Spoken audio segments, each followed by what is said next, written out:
Hili la Ramadan Stars League tuanzie hapo kwanza kwenye tournament yenyewe. Ramadan Stars League ni ligi ya mastaa. Hii ni ligi mpya hapa kwetu ambayo imeanzishwa na taasisi ya michezo ya Mchenga.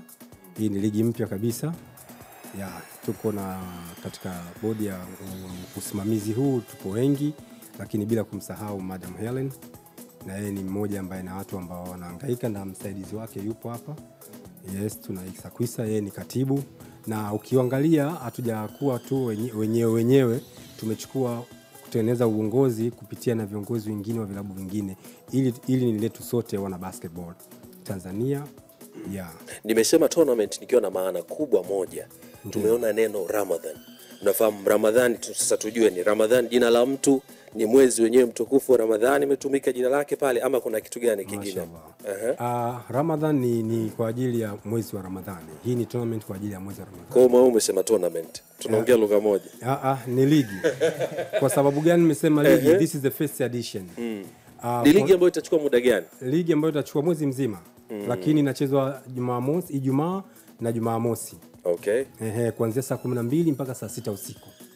Na kawaida ya Ramadhani mara nyingi watu wanatoka usiku, wanafanya mazoezi usiku, kwa sababu mchana kidogo na kwa watu katika pirika za mfungo na utulivu wa mfungo wa Ramadhani. Kwa hiyo inakuwa ni ligi. Ni ligi, ni ligi. Kwa sababu gani nasema ligi? Kuanzia mwakani kuna timu 4 ambazo zitabaki. Okay. Tumeanza na timu 8. Katika timu 8 hizi timu 4 zitabaki. Kwa hiyo kuanzia mwakani kuna ile regular season ambayo watu wanagombea kwenda kwenye top 8. Kwa hiyo kuungana na wale wanne ambao wamebaki. Kama nimekuelewa vizuri itakuwa na muendelezo. Exactly. Sasa hapo sasa ndo nimekuelewa hiyo maana, sio ni tournament kwamba zitaingia timu, ni ligi ambayo itakuwa na muendelezo. Mwaka huu tumeanzisha tu, na ulisema neno moja kwamba ni Masters au ili mradi kwa sababu jina tu limekuwa kama Stars. Hii Ramadan Stars League ni ligi ya mastaa. Ligi ya mastaa wa basketball. Ligi ya nyota wa basketball. Nyota wa basketball. Kwa hiyo ukiwa katika, sisemi kwamba wapo wengine ambao hawajachaguliwa, kwa sababu this time tumeanza na team 8 tu.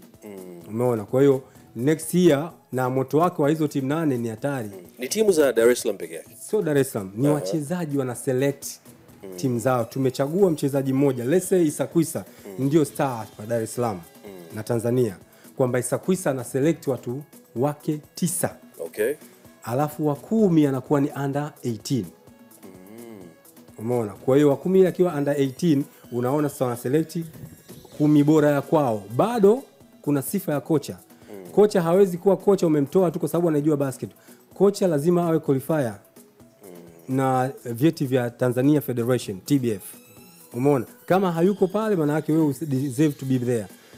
Referees wote ni qualifiers international na cheti cha Tanzania uwe nacho. Kwa hiyo tunaona ni ligi ambayo ni kubwa, ya tayari imeshakuwa na msisimko mkubwa, na kuna zawadi donge nono.